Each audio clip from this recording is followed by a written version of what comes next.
At Blinds.com, it's not just about window treatments. It's about you, your style, your space, your way. Whether you DIY or want the pros to handle it all, you'll have the confidence of knowing it's done right. From free expert design help to our 100% satisfaction guarantee, everything we do is made to fit your life and your windows. Because at Blinds.com, the only thing we treat better than windows is you. Visit Blinds.com now for up to 50% off primetime deals and free professional installation. Rules and restrictions apply. This episode is brought to you by Progressive Insurance. Fiscally responsible, financial geniuses, monetary magicians. These are things people say about drivers who switch their car insurance to Progressive and save hundreds. Visit Progressive.com to see if you could save. Progressive Casualty Insurance Company and Affiliates. Potential savings will vary, not available in all states or situations.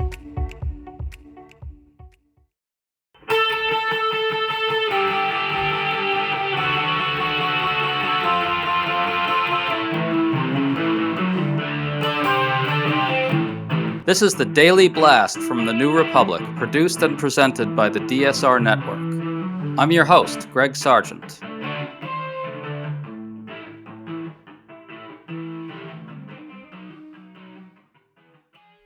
Senator Chris Murphy of Connecticut has been one of the most forceful voices in the Democratic Party in sounding the alarm about Donald Trump. Importantly, he's also urged his congressional colleagues to use their power creatively to constrain Trump's ongoing abuses of power and destruction of our democracy. But in recent days, Trump's consolidation of authoritarian power has, if anything, escalated. And we're in the middle of a government shutdown fight in which Democrats are drawing a hard line, but not for an end to Trump's lawbreaking.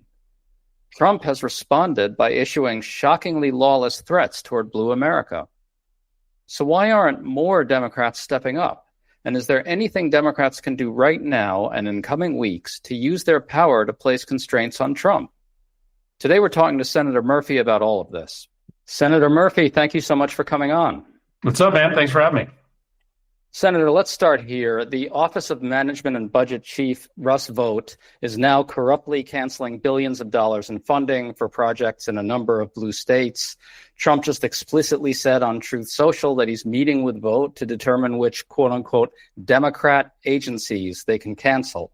I just wanted to get your immediate reaction to all that. Yeah, I mean, it's pretty wild that the corruption is so brazen, is so transparent. Vought sent out this tweet yesterday saying, I'm canceling energy projects in the following states, and listed the states, and every single one of them is a state represented by two Democratic senators. And the one Democratic senator who voted for the Republican continuing resolution, that senator's state wasn't on the list. So, it's just there for everybody to see that he is lawlessly, corruptly using the power of the White House to do what he's been doing all year, punish his political opponents, reward his political loyalists. It is, the fundamental antithesis of a functioning democracy. And, here's what he thinks. He thinks that's going to bully Democrats into submission, to signing on to a budget that would be bad for our people, a budget that would throw millions of people off their health care. My approach is the exact opposite. The more corrupt and lawless he gets, the stiffer my spine gets.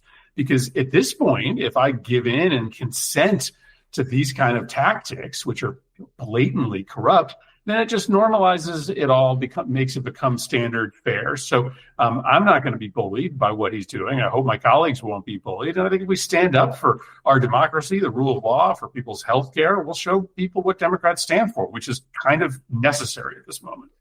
Well, you were pushing early on for an even more aggressive strategy in this shutdown battle. On NBC in mid-September, you basically set a threshold that I liked. You said you thought Democrats should meet this. It was two things. One, meet the crisis of the moment, and two, restrain Trump's lawlessness. So now Democrats are demanding an extension of the ACA subsidies. They're insisting on an end to rescissions. But are they right now, with this current strategy, clearing the bar in terms of mounting the type of opposition that you said this moment requires? Listen, I don't think we are asking for too much in that we are telling the president that if you want us to sign on to a budget, it can't be a budget that funds the destruction of our democracy. I would be a sucker if I were to agree to sign on to a budget that literally funds an operation to hunt me and my allies down imprison us, harass us, intimidate us. So yes, I want there to be a number of things on the table that constrain his lawlessness. Now, am I naive? Am I Pollyannish enough to think that we're going to write a budget that eliminates his lawlessness and his corruption? No, but I don't think that we should be shirking from a pretty simple demand, which is that if you want our votes, it can't be for rampant lawlessness. And I think this isn't a normal time. In a different era, maybe just asking for a minor adjustment in healthcare tax credit policy would be enough, but it's not a normal time. If you don't mount a stand right now on behalf of democracy, there won't be another opportunity.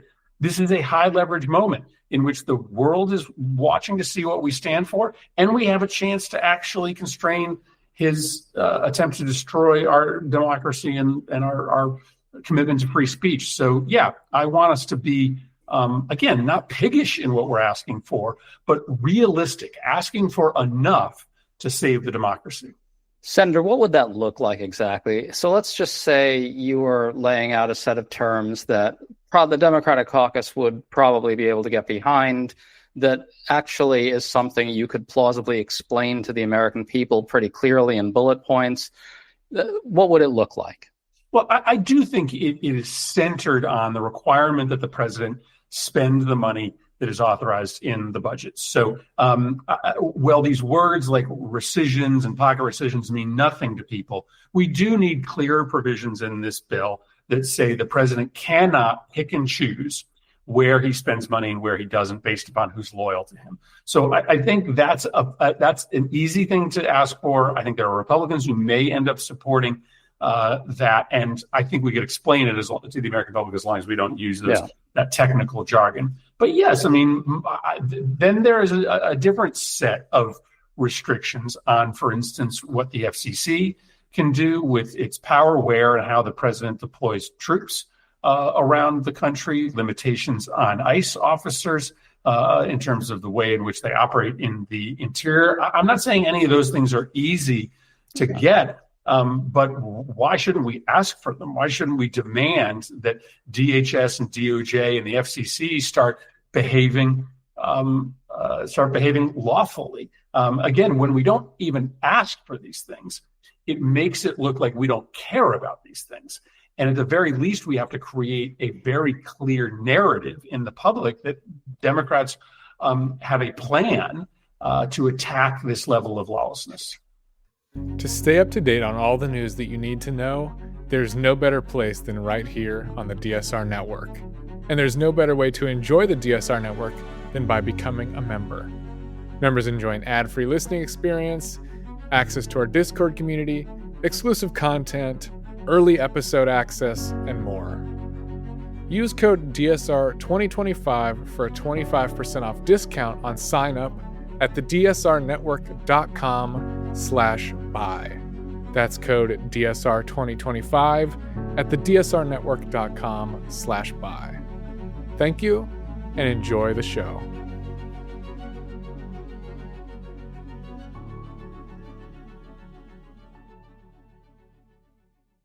Yes, I think that really makes a lot of sense. And the lawlessness has escalated since you set that bar in mid-September. He's illegally blowing up and murdering people in the Caribbean Sea. His FCC chair nakedly threatens state retribution to coerce a network into censoring a Trump critic. He's expanded the militarization of cities. His agency cronies are manufacturing pretexts to launch DOJ investigations of his enemies. Now his OMB chief is explicitly using the budget process to punish Democratic areas and constituencies. A fair number of that has happened since you laid out that set of, pretty clear demands for what Democrats could oppose. Where are we in a big picture sense in fighting this lawlessness? What's your overall assessment? It seems a little bleak to me. Yeah, no, my assessment is increasingly bleak, which is why I think it commands us to step up to the plate and draw firmer lines. We have this habit, especially in the political ecosystem, to forget what happened in the last news cycle and only focus on what's happening in the current news cycle. We're very bad at understanding the cumulative impact of a set of assaults on a particular norm or set of programs or priorities. But I mean, I think it's hard to mistake what is occurring here. I mean, we know what's happening in the media right now. You're seeing a massive consolidation of key media properties into the hands of Trump allies. You are seeing a willingness at scale for media companies to punish voices that dissent from Trump. You are seeing the weaponization of the DOJ, so that there's a risk to anybody who stands up and, protests Trump loudly, donates to Donald Trump or to any progressive causes. And the full scope of that really likely is having an impact on the number of people who donate to Democrats, the number of people who are willing to show up to the protests, the number of people who are willing to become candidates. And my belief has never been that he's going to cancel the election in 2026 or 2028. He's not going to do that.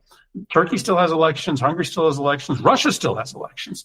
The leaders in those countries just constrain the space that the opposition can operate in such that they never have enough room to win a national election. And that's where I think, if we are not already there, but we are really, really close, which is why, the only way out of that is to make them pay a political price every time they ratchet up pressure on the opposition. We did that with Kimmel, right?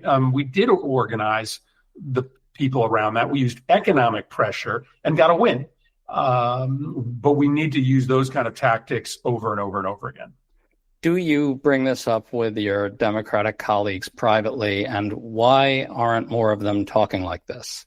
Yeah, I do. And there's a couple answers. And I'm not the only one who's talking like this, but, I hear a couple things from my Democratic colleagues. One, it's dangerous to be so alarmist, right? That if you say that, we're not a democracy anymore, or that we might not have a free and fair election, you're actually disincentivizing people from getting involved because that makes it feel hopeless. I'm not saying it's hopeless, but I actually don't think that people will join this fight unless they think that the stakes are actually existential. I also don't think we should lie to people. Like, the stakes are existential. The second thing that I hear about is, we ran on democracy in 2024 and we lost. And so let's not do democracy. Let's do economics and healthcare. Okay, I'm totally for a focus on economics. I'm a big believer that Bernie's message is, really the secret sauce or some version of it. We got to be a populist economic party. But we will never be able to raise the minimum wage by $10 if our democracy disappears. So whether or not the polls tell us that everybody in this country believes that democracy is at risk, it is at risk. And if we don't lead and explain to people what's happening, then it just doesn't matter what our message is next fall. There won't be a free and fair election to run in. So those are the two things that I hear from people that are not necessarily willing to talk like I talk. Yeah, and I wonder whether it's really a dodge in many cases. I wonder whether some Democrats just don't want the fight that you're taking on. They don't want to get into an argument like this one for various reasons, and then they just sort of say that this is the reason for it, the ones that you offered. You know what I mean? It's not an easy argument to get into because, one, it's hard to explain to people. People don't want to hear it. Although I think more and more people do want to hear it in a sense, right? The Democratic base certainly wants to hear it, and the segment of independents wants to hear people saying it. But it strikes me that Democrats are being evasive and creating excuses after the fact for it. Does that seem too harsh to you? No, that doesn't seem too harsh. I mean, yeah, I think when you've been in politics, climbed the ladder, gotten to a position of authority, sometimes, for whatever reason, some of the kind of risk-taking instincts that you have, that you might have had earlier in your career, maybe disappear a little bit. So, yes, I think that there are some people that just aren't up for this fight. I get it. There are some people who say, well, a shutdown is really bad for people. And it is. I mean, people will get hurt in a shutdown, but they'll get hurt more if our democracy never recovers from this. They'll get hurt more if the oligarchs take full total control of our government and are able to steal without any check, with total impunity from the people. So, yeah, I think people need to understand that This is a fight worth having, and it's a fight we can still win. Well, let's just say Democrats win this short-term shutdown. Others have made this point before, maybe like Substack or Brian Beutler has been good on it. But if Dems do get the subsidies extended and agree to open the government again, and that's it, then haven't Democrats both protected Republicans from the consequences of their hatred of the ACA, the political consequences, and also doesn't the Dem message to the country inadvertently become something like, well, we'll kind of tolerate all the law breaking as long as you let us claim a narrow win on kitchen table issues? That's what it looks to me like could happen at the end of the day here. It seems. What do you think? Well, I mean, let's not underhype the importance of preserving those subsidies. That's 22 million Americans in Connecticut. There are some families that are going to see a $25,000 increase in premiums. You're talking about millions of people losing their health care. It's not a small niche issue. So I do think that would be an important victory that would help people. And, the bottom line is that that's what we're in the business of doing, is helping people.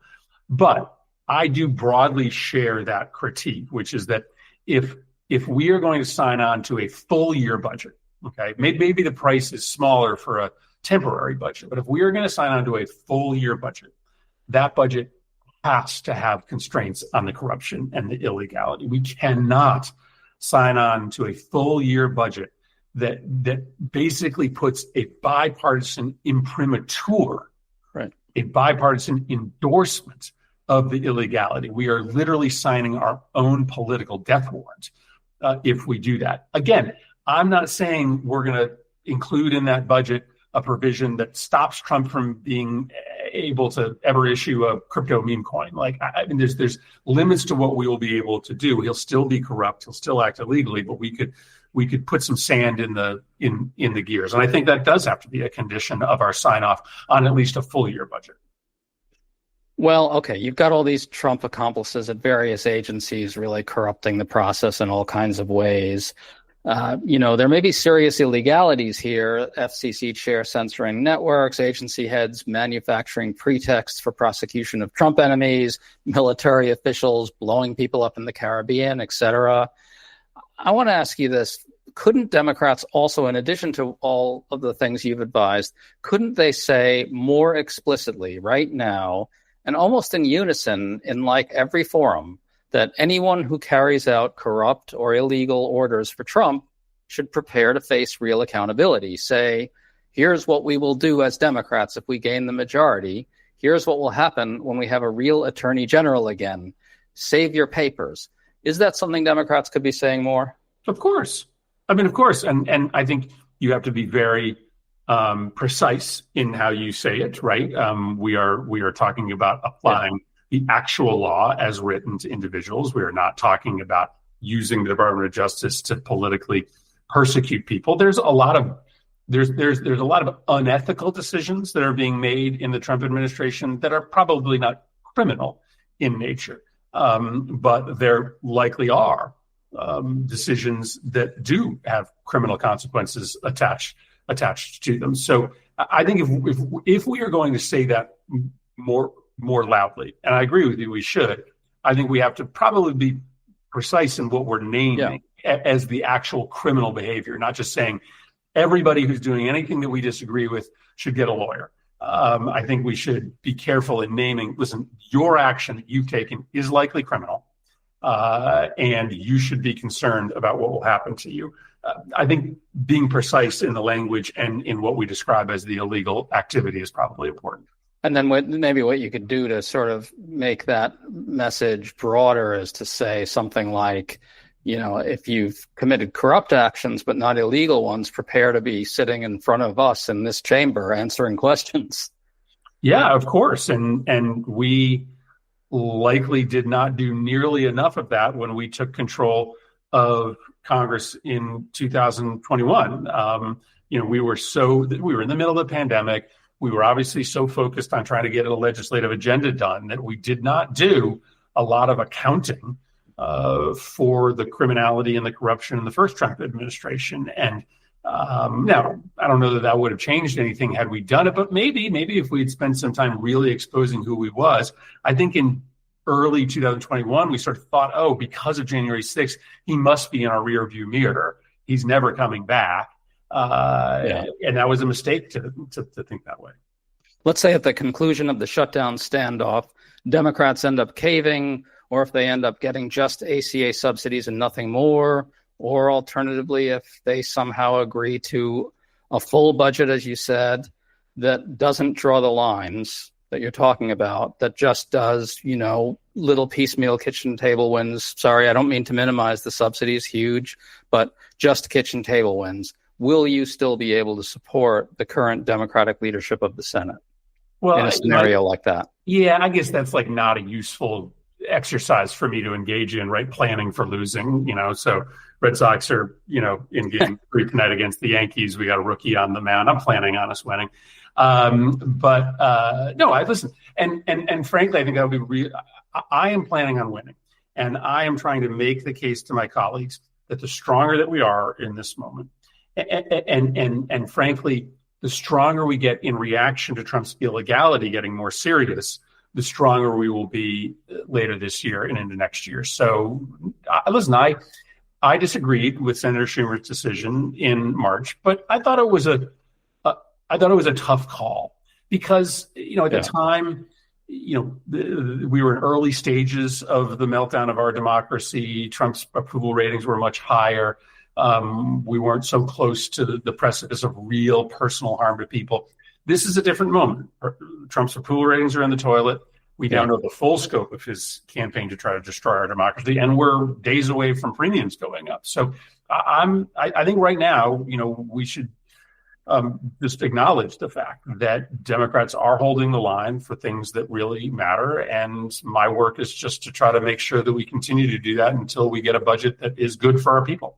I just wonder if more Democrats in a position like yours could be kind of drawing a line with the leadership and saying, in the full budget, we really have to draw these lines. Otherwise, you can't have our support anymore. I'm just saying what kind of budget I will support. And I believe that, our leadership, which has been definitely talking mostly about the ACA subsidies, is also deeply concerned about building protections into the ultimate budget for our democracy too. And I'll continue to make that case both publicly and privately. And my sense right now is that my leadership in the Senate takes that seriously. Senator Murphy, thanks so much for joining us. We really appreciate it. Thanks, man.